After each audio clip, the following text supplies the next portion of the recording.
Continuamos con nuestra clase del metabolismo de los aminoácidos y hoy daremos catabolismo del nitrógeno de los aminoácidos.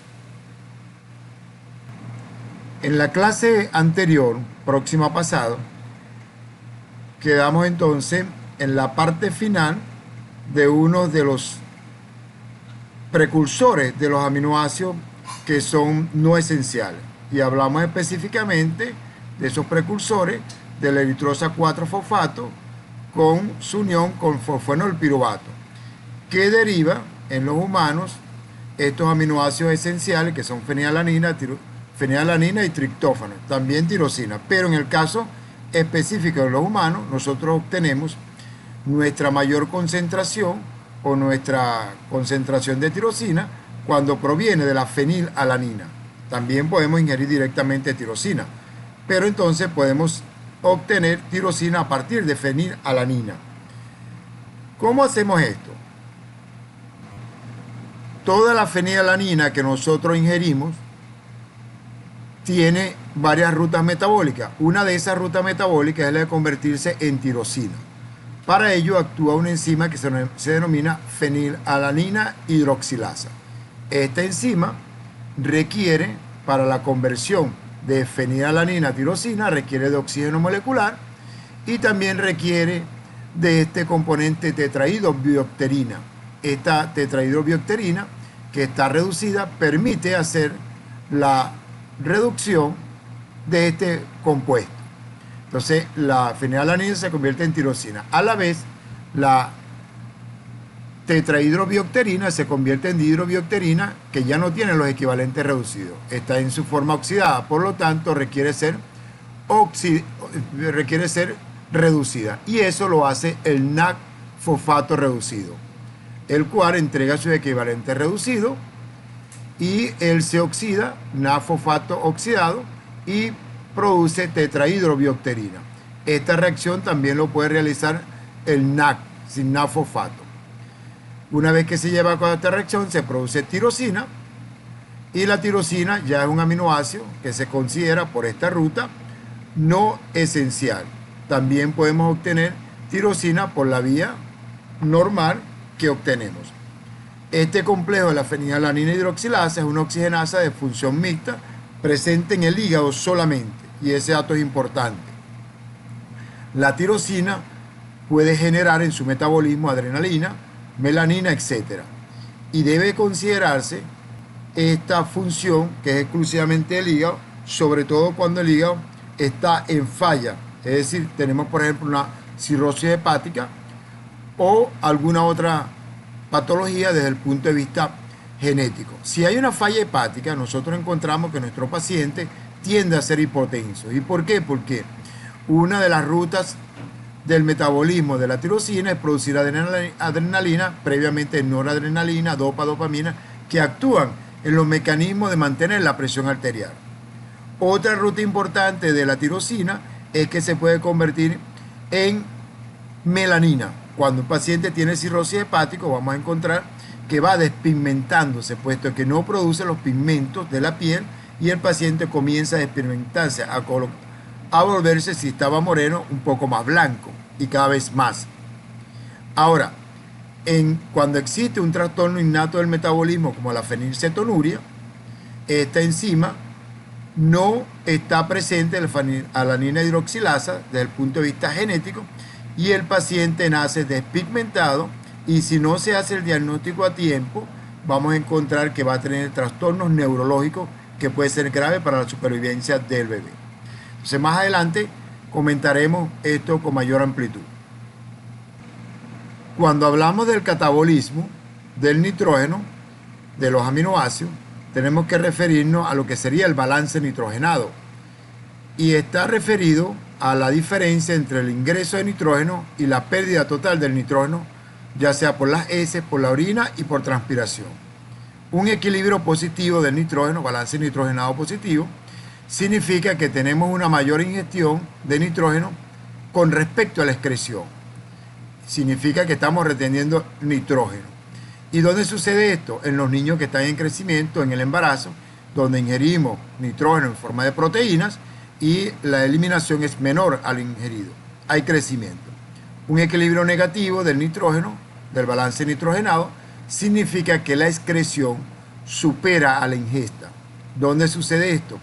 En pacientes post cirugía que no están ingiriendo alimentación, van eliminando más nitrógeno. Pacientes con cáncer avanzado, donde existe un recambio celular aumentado y se pierde nitrógeno y hay pérdida de peso derivado de esta actividad cancerígena. Entonces elimina más nitrógeno de lo que está ganando. Una malnutrición, como en el caso del marasmo o el kwashiorkor, donde la ingesta proteica es menor y por supuesto las pérdidas son mayores. Ahora estamos en balance nitrogenado cuando la ingesta es exactamente igual a la excreción. Y lo vemos en los pacientes adultos mayores cuando ya están estabilizados en su carga, en los adolescentes, etc. Comentemos qué pasa con el nitrógeno, con los aminoácidos que nosotros tenemos. Y cuando hablamos del catabolismo de los aminoácidos, nos estamos refiriendo al propio aminoácido desde el punto de vista de su esqueleto carbonado, esto que te miran acá, y de su grupo amonio. ¿Cómo vamos a analizar esto? Eso lo vamos a analizar dependiendo del momento metabólico, es decir, si estamos en ayuno, si estamos en estado de buena alimentación, si estamos en enfermedad, etc. Lo cierto es que nosotros tenemos un denominado pool de aminoácidos que están en sangre. ¿Quiénes alimentan ese pool de aminoácidos? Pues las proteínas de la dieta. Una vez que ingerimos proteínas, estas se digieren en aminoácidos, los aminoácidos se absorben y van al torrente sanguíneo a formar ese pool de aminoácidos. ¿Quién más alimenta ese pool de aminoácidos? Pues la degradación de proteínas que nosotros tenemos en nuestro organismo. Recordar que las proteínas no se almacenan, sino que se recambian. Una vez que la proteína, llámese albúmina o cualquier otra proteína, digo albúmina como un ejemplo, cumple su vida media biológica, las enzimas cumplen su vida media biológica, se degradan y esos aminoácidos van al pool de aminoácidos. De ese pool de aminoácidos se pueden tomar nuevamente aminoácidos para hacer síntesis de nuevas proteínas y así se mantiene. Ahora, el resto de los aminoácidos que ya han formado, que ya no forman parte de las proteínas, sino que están allí, van a seguir dos rutas. Una ruta es la utilización de su esqueleto carbonado, ya sea para la producción de energía en ese momento o para el almacenamiento de la energía. Si miramos de este lado, entonces, ellos forman, una vez que se le quita el grupo amonio, forman los denominados alfa-cetoácidos. De esos conocidos me he mencionado, por ejemplo, la alanina. Si usted le quita el grupo amonio, alfa-amino, entonces se convierte en piruvato. Y piruvato está dentro de los metabolitos de la vía de la glucólisis, pero también puede estar dentro de la gluconogénesis. Si estamos en estado de buena alimentación, no estamos ingiriendo gran cantidad de aminoácidos provenientes de la dieta, se forman proteínas y el excedente va acá. Otros alfa-aminoácidos como oxalacetato, como alfa-cetoglutarato y otros llegan al ciclo de Krebs. ¿Y en el ciclo de Krebs qué va a pasar? Bueno, lo primero que pueden hacer es que si estamos en excedente, ellos se convierten en oxalacetato, malato, sale por la lanzadera del malato, se convierten vía glucosa, vía gluconogénesis, en glucosa, vía gluconogénesis. Ese dato es importante. Si llenamos los depósitos de glucógeno, una vez que formamos glucosa, se puede formar glucógeno en el hígado y en el músculo esquelético. Pero si sigue aumentando la ingesta de aminoácidos, ese esqueleto carbonado, vía lanzadera del citrato, esto que ustedes ven acá, se pueden convertir en ácidos grasos y esto en triglicéridos que se van a almacenar, se forman en el hígado, se pueden formar en el tejido adiposo y se almacenan como triglicéridos. Ese dato es importante que lo tengamos y sería almacenamiento de energía. Sin embargo, si nosotros por alguna causa requerimos producir energía, no estamos ingiriendo en ese momento otra fuente de energía, sino que los carbohidratos, sino que los aminoácidos, pues ese esqueleto carbonado de los aminoácidos puede convertirse, va totalmente en el ciclo de Krebs. En el ciclo de Krebs se produce ATP, se produce NAD-fosfato, NAC reducido, se produce FAC reducido y esto van a la cadena respiratoria para la producción de ATP más agua y CO2. Entonces pueden producir energía. Ahora, ¿qué pasa con el grupo amonio que tiene los aminoácidos? Ese grupo alfamino. Bueno, ese grupo alfamino puede ir hacia la síntesis de otros aminoácidos vía transaminación, puede ir hacia la formación de nucleótidos, puede ir hacia la formación de aminas biológicamente activas. Pero la gran cantidad de esos grupos aminos van a formar carbamoil fosfato. Ese carbamoil fosfato es el primer elemento necesario para hacer la síntesis de la urea, en el ciclo de la urea. Y la urea, una vez que se forma, se excreta vía renal como elemento nitrogenado de desecho que nosotros tenemos. Ese dato es importante que lo tengamos en cuenta. Ahora, el ciclo de la urea se puede comunicar con el ciclo del ácido cítrico. Ambos ciclos, urea y ácido cítrico, fueron estudiados por Krebs. Sin embargo, nosotros nos referimos al ciclo de Krebs para el ciclo de los ácidos tricarboxílicos, pero no es exclusivamente él. Ellos se pueden comunicar ambos ciclos a través de un shunt o una comunicación aspartato arginino succinato, que le permite la comunicación y que veremos más adelante. Entonces, importante que tomemos en cuenta lo que estamos mencionando ahora. Veamos entonces ahora qué pasa con el amonio, con ese amoníaco. Se deriva del nitrógeno alfa-amino de los aminoácidos, en ese sería grupo alfa-amino. Si está como amoníaco solo, es tóxico para el humano, por lo cual se entrega al ácido glutámico y se convierte en glutamina. Y después la glutamina va al ciclo de la urea y entrega su componente, se convierte de regreso en ácido glutámico, y ácido glutámico también entrega amonio para la formación de la urea en el hígado. Su acumulación produce la denominada enfermedad de encefalopatía hepática y se da cuando niveles más allá de lo permitido de amoníaco van a sangre, llegan al cerebro y colocan una intoxicación a nivel del cerebro. ¿Cuándo se ve eso? Se ve cuando hay una cirrosis hepática, en una hepatitis grave, trastornos innatos del metabolismo de la urea, etc. Y este paciente entonces va a presentar trastornos en la memoria, trastornos en los movimientos, trastornos en la motricidad y trastornos en la concentración. Puede llegar inclusive hasta coma y muerte. Ahora veamos en ese recambio proteico cuánto nosotros se degrada de proteína diariamente. Y se considera que se degrada 1 a 2% de las proteínas corporales, específicamente las musculares, se degradan diariamente. Así como se degrada, se vuelven a sintetizar. O sea, hay un recambio, se llama eso. De los aminoácidos liberados, 75 a 80% se reutilizan para la síntesis proteica nuevamente. Solo 20 a 25% se degrada, derivando el nitrógeno del ciclo de la urea y su esqueleto carbonado como un intermediario anfibólico para que entre al ciclo de Krebs y ya haga la ruta que hemos descrito anteriormente. Las proteínas se degradan a velocidades variables. Por ejemplo, entre media hora y 2 horas se puede degradar la hidroximetilbutanilcoenzima reductasa, enzima reguladora de la síntesis del colesterol.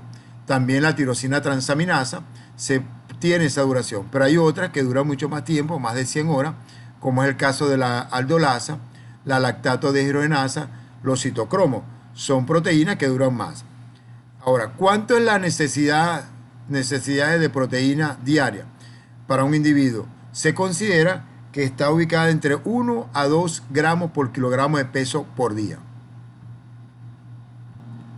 Ahora fíjense, este es el hígado y vamos a ver que del músculo se trae todo ese grupo amonio a través de la alanina, que lo hemos mencionado anteriormente, y del resto de los otros tejidos y también de músculo se entrega el amonio en forma de glutamina. Ambas, glutamina y alanina, sufren procesos de desaminación, de transaminación y entregan su grupo amonio para la formación de la urea, que es un dato importante que vamos a tener. También se puede excretar amonio vía urinaria y también ácido úrico, que son productos también nitrogenados. Desde el punto de vista de excreción de lo que utilizamos para eliminar el amonio, se pueden clasificar los animales en estos tres grandes grupos. Los denominados animales amoniotélicos, que son aquellos que, por ejemplo, viven en aguas, en medio ambiente acuático. Son los vertebrados acuáticos, tales como peces de huesos, como larvas y anfibios. Rápidamente pueden excretar en un ambiente donde hay mucha agua el amonio y se detoxifican rápidamente. Luego tenemos los uriotélicos, muchos animales terrestres, también están los humanos, también serpientes, y excretan en una forma un poquito ya en la orina sus elementos de amonio y lo excretan como urea. Y luego tenemos los animales uricotélicos, como son los pájaros y reptiles, algunos reptiles que pueden excretar ya su elemento nitrogenado un poco más sólido y lo excretan en forma de ácido úrico ya precipitado, y esto le da esa clasificación de animales uricotélicos. Nosotros en los humanos nos vamos a eliminar fundamentalmente nuestros grupos amonio, alfa-amino y amoníaco a través del ciclo de la urea. Y para llegar al ciclo de la urea, esto se divide para su estudio en 4 etapas. Desde las etapas que recogen a nivel periférico todo el amonio, ya sea como alfa-amino o como amino de la cadena lateral o como amoníaco, todo lo que recogen y finalmente lo lleva al hígado. Hay un proceso de transaminación en muchos de esos casos. Y luego viene un proceso, una vez que está en el hígado, de desaminación oxidativa de ese glutamato que ha recogido también de la glutamina. Luego hay ese transporte de amonio hasta justamente al ciclo de la urea dentro del citosol y mitocondria de las células hepáticas, y finalmente la formación de la urea como tal en el propio ciclo que iremos describiendo más adelante. La transaminación involucra la mayoría de los aminoácidos excepto a la lisina, trionina, prolina e hidroxiprolina. Y ese dato es importante que lo recordemos. Solo estos 4 aminoácidos no se transaminan. El resto de los aminoácidos sí se transaminan. Son reacciones reversibles que están imbricadas ya sea en el metabolismo, específicamente catabólico o anabólico. En un momento determinado sirven para hacer o están en una ruta catabólica o en una ruta anabólica, dependiendo de hacia dónde vaya el momento metabólico. Requieren de piridoxalfosfato, esta vitamina B6, que actúa como un transportador de grupos amino. Ese dato es importantísimo. La alanino transaminasa y la glutamato transaminasa, presente en la mayoría de los tejidos, catalizan la transferencia de grupos amino a partir de casi todos los aminoácidos hasta el alfa-cetoglutarato, que es el gran aceptor, alfa-cetoglutarato. Este alfa-cetoglutarato se convierte en ácido glutámico. Esta enzima se incrementa en el plasma en algunas enfermedades, como es el caso de la hepatitis, de los infartos al miocardio, de la necrosis muscular, y traduce básicamente que hay una necrosis, hay una muerte celular, y obviamente cuando hay muerte celular se rompen las membranas, se rompe el medio interno y se vierten estos contenidos. Y hablamos entonces de las transaminasas, como esta que estamos mencionando, la alanino transaminasa y la glutamato, que hoy por hoy en la literatura también se conoce como alanino aminotransferasa y aspartato aminotransferasa. Todo el nitrógeno amínico se concentra en el ácido glutámico, que es el único aminoácido sometido a una desaminación oxidativa a una tasa sumamente elevada en el hígado. El grupo delta amino de la ornitina transamina fácilmente y forma glutamato más gamma semiraldehído. La transaminación, desde el punto de vista que vemos en esta fórmula, fíjense entonces, tienen ustedes alfa-cetoglutarato, que es el alfa-cetoácido del ácido glutámico. Este alfa-cetoglutarato va a recibir de todos los aminoácidos, con excepción de los 4 que les mencioné, recibe el grupo amino a través de una aminotransferasa. Si es tirosina, sería tirosina aminotransferasa. Si es alanino, alanino aminotransferasa. Si es aspartico, aspartato, aminotransferasa, y así sucesivamente, con excepción de los 4 que he mencionado, ¿verdad? Entonces, ellos entregan ese grupo alfa-amino, esto que ustedes ven acá, se lo entregan al alfa-acetoglutarato, y el alfa-acetoglutarato se convierte entonces en ácido glutámico. Entonces, este grupo llega hasta acá, en ácido glutámico. Este ácido glutámico va al hígado. Y este aminoácido se convierte en un alfa-acetoácido. Si esto era aquí alanina, él se convierte en piruvato. Y así sucesivamente. Y para ello interviene entonces la coenzima que hemos mencionado, que es la vitamina B6, que hemos dicho que es el piridoxal fosfato, el cual transporta el grupo amonio y actúa como coenzima de las transaminasas. Dato importantísimo porque puede hacer esta función. Fíjense entonces, una vez que tenemos el ácido glutámico formado, nosotros podemos actuar desaminándolo a través de la glutamato deshidrogenasa. Y recuerdo que el glutamato deshidrogenasa es una enzima que actúa reversiblemente. Si puede transformar, puede tomar también grupos amoníaco, lo pega al alfa-acetoglutarato y lo convierte en ácido glutámico. Pero también puede hacer lo contrario, tomar el ácido glutámico y convertirlo en alfa-acetoglutarato, liberando el grupo amonio. ¿Y cómo lo hace? Entonces, fíjense, los grupos alfa-amino de la mayoría de los aminoácidos son transferidos al alfa-acetoglutarato por transaminasa.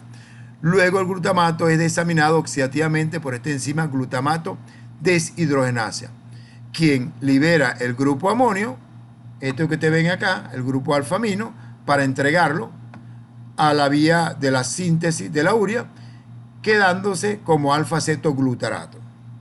Y dato importante, entonces el ácido glutámico es el único aminoácido que se somete a una desaminación oxidativa a velocidad muy elevada, considerable.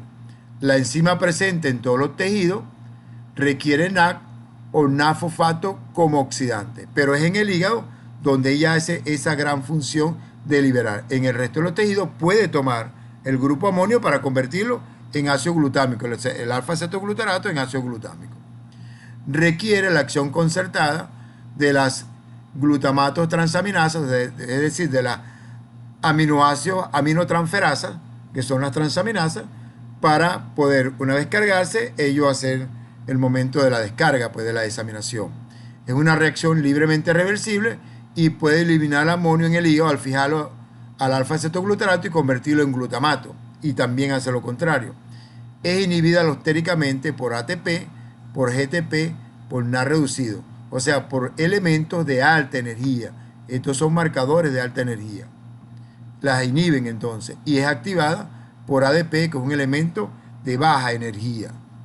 Entonces aquí vemos entonces cómo actúa la glutamato deshidrogenasa. Ellos pueden convertir en ambos sentidos glutamato a alfa-acetoglutarato y regresarlo. Por supuesto que si toman el grupo amonio y lo pegan al alfa-acetoglutarato, forman glutamato, pero si lo liberan, forman alfa-acetoglutarato. Es una reacción reversible. Entonces el flujo del nitrógeno, hemos mencionado, para que lo vean aquí en perspectiva, tenemos los aminoácidos, todo con excepción de los 4 que he mencionado, se transaminan hasta formar glutamato, ácido glutámico, y luego el ácido glutámico se desamina oxidativamente por la glutamato deshidrogenasa y entrega su grupo amonio para la formación de la urea en el hígado. Aquí vemos la reacción que hemos mencionado. Ahora, existe también otra desaminación que no es llevada a cabo por la glutamato deshidrogenasa. Y es que, por ejemplo, las aminoácidos aminooxidasa, estas enzimas se encuentran en el hígado y el riñón, y fíjense, actúan conjuntamente con flavina reducida, y él toma aminoácidos y realiza esta función en el cual finalmente produce una desaminación oxidativa, como ustedes miran acá. Y a la vez produce entonces el alfa-cetoácido, liberando el grupo amonio. Estas enzimas están presentes también en el hígado y en el riñón. Cuando están presentes en el riñón, ellos eliminan amonio vía urinaria.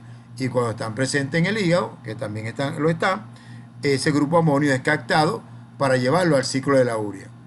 Son flavoproteínas que oxidan aminoácidos hasta alfa-aminoácidos que adicionan agua y liberan nitrógeno. Como ustedes ven aquí, amonio como tal. Ahora, una intoxicación por amonio puede ser generado cuando tenemos un problema a nivel hepático. Regularmente, a nivel del intestino, las bacterias intestinales están catabolizando aminoácidos, están liberando ese grupo amonio. Ese grupo amonio va por el sistema porta-hepático y su primera entrada de detoxificación es el hígado. El hígado los toma, ya sea porque actúan dos enzimas fundamentales, la glutamato deshidrogenasa que hemos mencionado y la glutaminosintetasa que también hemos mencionado. Ambos toman grupo amonio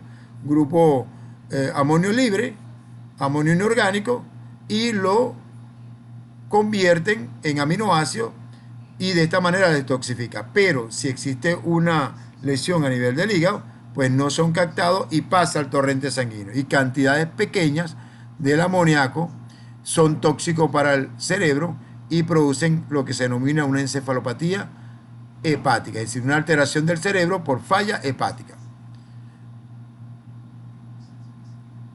La clínica puede ser, como les he mencionado, temblor, disartria, que es dificultad para hablar, para articular las palabras, visión borrosa, somnolencia, coma y puede progresar inclusive hasta la muerte. Fíjense entonces aquí, yo les mencioné, además de la glutamato deshidrogenasa, estaba la otra enzima que hemos denominado glutaminosintetasa, que también toma grupo amonio libre, lo pega al ácido glutámico y lo convierte en glutamina. Esta es una enzima mitocondrial presente en altas concentraciones en el riñón, está muy activa en la acidosis metabólica y disminuye en la alcalosis metabólica. También se ubica en el cerebro para captar grupos amonio y tratar de proteger al cerebro.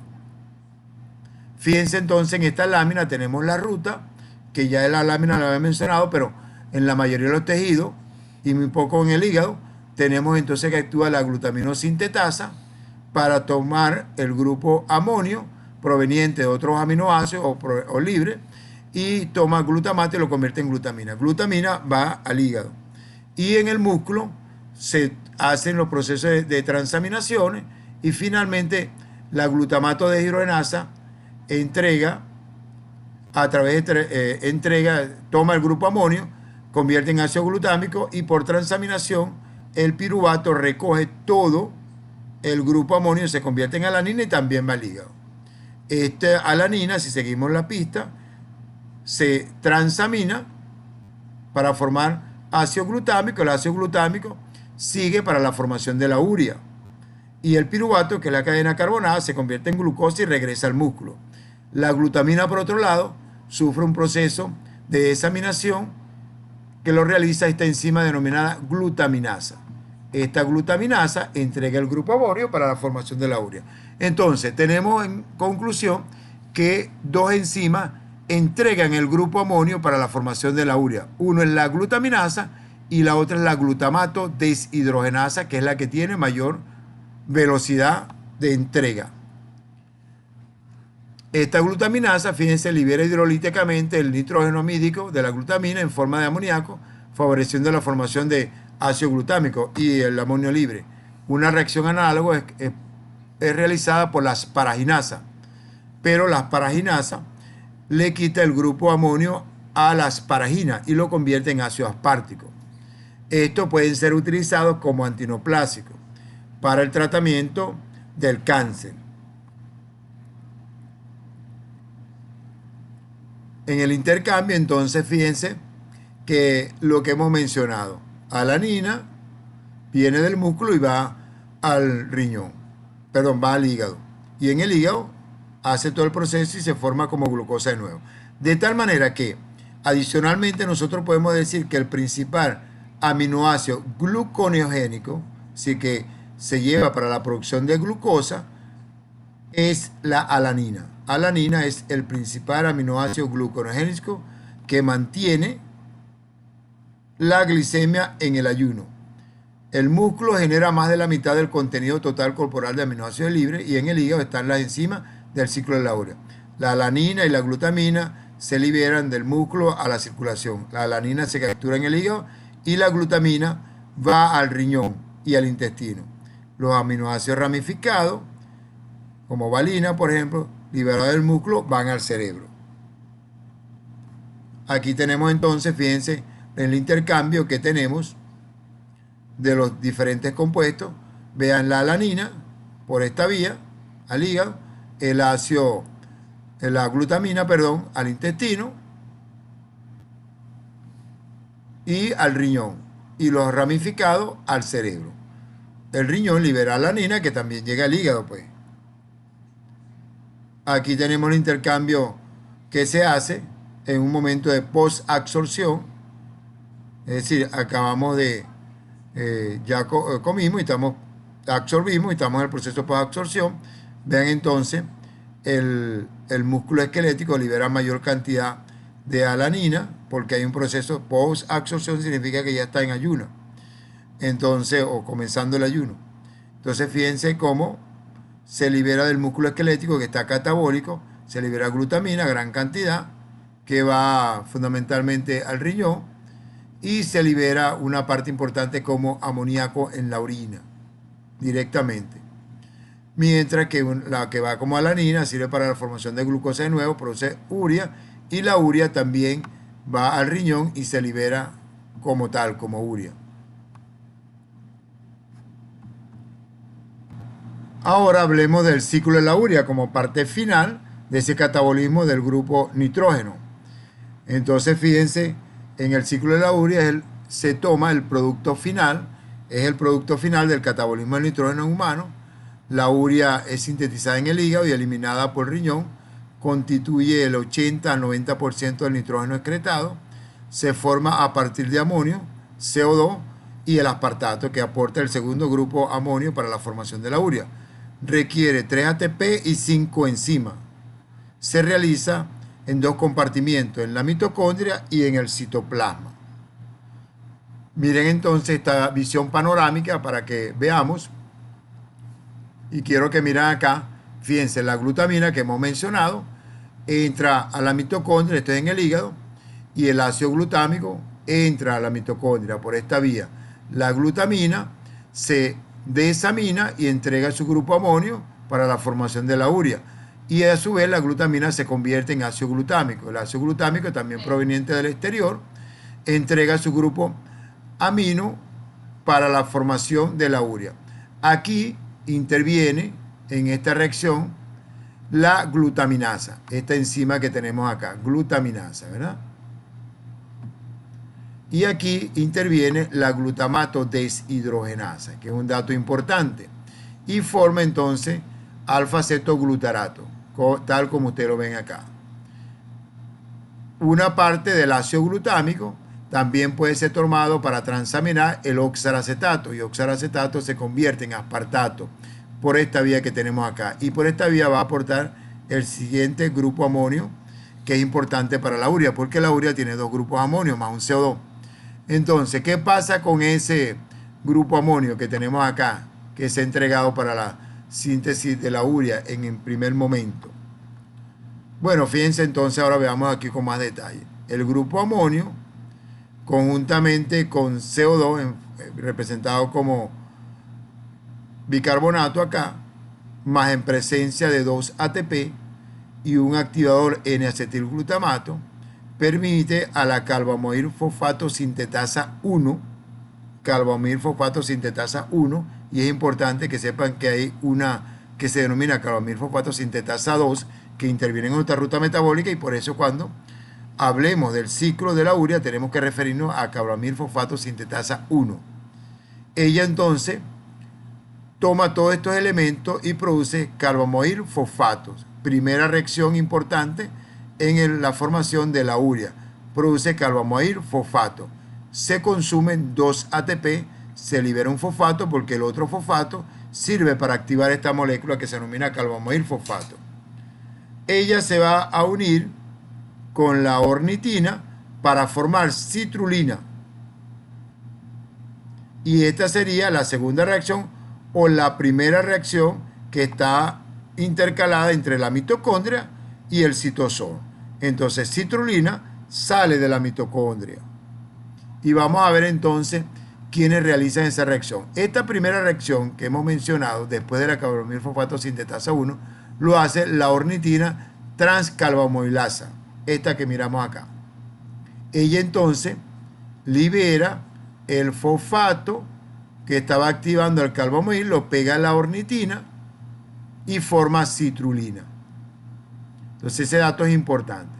Esa citrulina sale de la mitocondria, va a actuar esta enzima que se denomina ácido arginino succinato sintasa, la cual requiere ATP y forma un compuesto intermediario. Forma citrulina AMP intermediario, este que ustedes miran acá, compuesto intermediario. Para luego la misma ácido arginino succinato sintasa, conjuntamente con el aspartato, que hemos seguido la pista que proviene de la transaminación del ácido glutámico, como ustedes miran aquí arriba, cuando se transaminó con el ácido glutámico el oxalacetato y se convirtió en aspartato, va a formar este compuesto que se denomina arginino succinato, este compuesto que ustedes miran acá. Esta porción que miran acá y este compuesto, fíjense que está acá, esto es la estructura del aspartato. ¿De acuerdo? Entonces, ¿qué va a pasar ahora? Liberamos esta porción que está acá y esa porción se denomina fumarato, esto que miramos acá.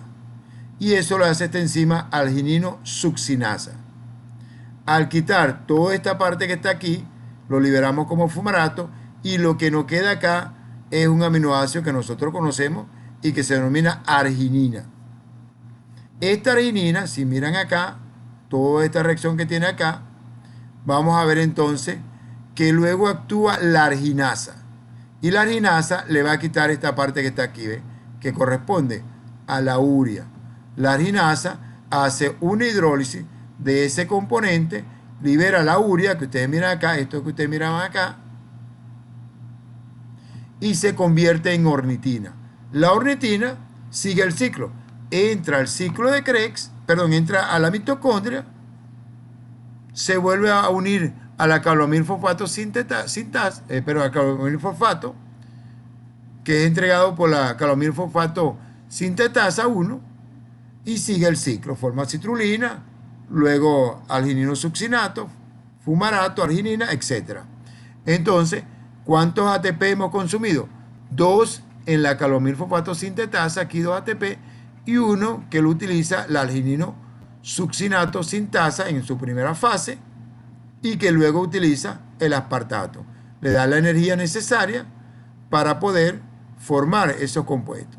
Entonces, finalmente, tenemos que hemos formado la urea está en el citosol y se libera del hígado al torrente sanguíneo. Aquí lo vemos entonces, lo que hemos mencionado anteriormente, y tenemos todos esos compuestos liberándose. Esto, por supuesto, en la medida que estemos en estado catabólico o que estemos aumentando la ingesta de aminoácidos, sabemos que no lo almacenamos y la ingesta aumentada de proteína lleva finalmente que el esqueleto carbonado se utilice por un lado y el grupo amonio se capture para la formación de la urea.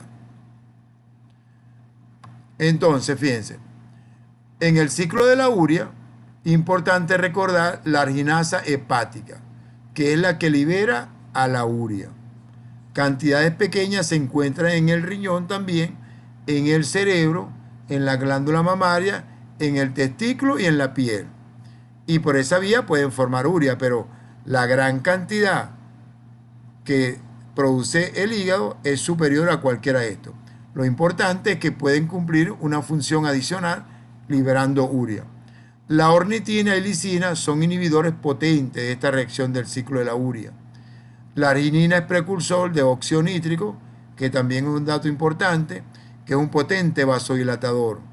Esta reacción es catalizada por la óxido nítrico sintasa dependiente de calcio. Y vale la pena un comentario adicional acá.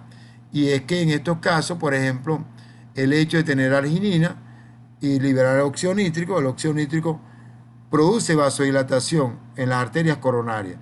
Y es lo que se utiliza cuando utilizamos medicamentos como dinitrato isosorbide o mononitrato isosorbide, que produce vasodilatación en el momento en que el paciente tiene una angina en el pecho, angina de pecho, o tiene un infarto. Y con eso rápidamente se vasodilata y el paciente disminuye su dolor y puede usted ayudarlo a evitar que llegue a un infarto si no ha llegado. Ahora miren lo siguiente, fíjense. La carbamil fosfato sintetasa 1 es la enzima regulatoria del ciclo de la urea. Es la enzima regulatoria. N-acetilglutamato es su activador. Pero veamos de dónde viene N-acetilglutamato. Este compuesto que tenemos acá, N-acetilglutamato, este que tenemos acá. Bueno, fíjense, también proviene del ácido glutámico, pero cuando se une al acetilcoenzima A. Entonces el ácido glutámico se une a él y forma N-acetilglutamato por acción de la N-acetilglutamato sintasa. De tal manera que si nosotros miramos, el ácido glutámico es el muchacho de la película, por decirlo de esta manera.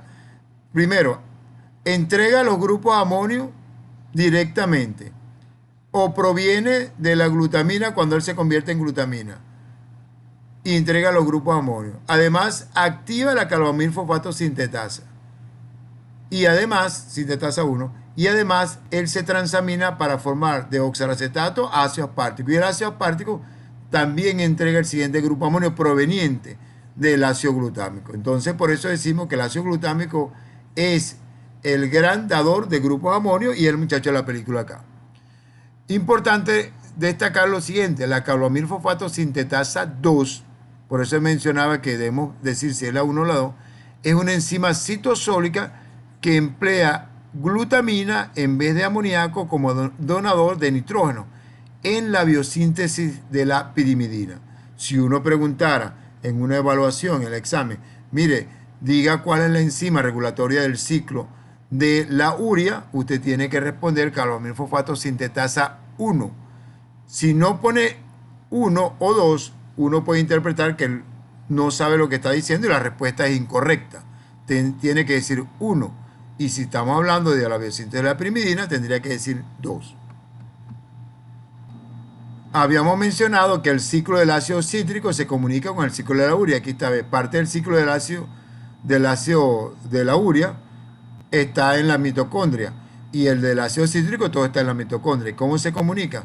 Bueno, fíjense, usted malato lo convierte en aspartato. Aspartato se transamina por lo que hemos mencionado del ácido glutámico y se convierte, oxalacetato se convierte en aspartato. Y aspartato sale de la mitocondria y va a aportar el siguiente grupo amonio para la formación de la arginina finalmente, y la arginina por acción de la arinasa libera urea. Esa es la comunicación que existe en eso. Por supuesto, el fumarato que hemos liberado en el citosol se puede convertir en malato y malato puede regresar a la mitocondria por la lanzadera del malato que hemos descrito anteriormente. Se han descrito trastornos metabólicos de enzimas del ciclo de la urea. Sin embargo, son defectos sumamente raros. La mayoría de estos defectos no hacen que el bebé fallece en útero, pues. O sea, se han descrito muy pocos casos. Por ejemplo, una deficiencia de carbamil fosfato sintasa 1. Solamente se han reportado 24 casos en la literatura, posiblemente más. Es un trastorno hereditario, pero el niño fallece inclusive en útero. Otro trastorno, deficiencia de la ornitina transcarbamilasa, también arginino succinato sintetasa. Son trastornos muy raros, pero es importante conocerlo. El de la arginino succinasa, quizás esto pueda hacer que sobreviva algo, pero nacen en los primeros momentos de la vida o mueren in útero. Y el de la arginasa, en este caso, hay elevación de la arginina en sangre, en líquido cefalorraquídeo, y no vamos a tener urea, pues no se va a formar urea porque obviamente estos pacientes no tienen la maquinaria enzimática para hacerlo. con eso finalizamos esta clase. En nuestra próxima entrega estaremos hablando de la parte del catabolismo del esqueleto carbonado de los aminoácidos.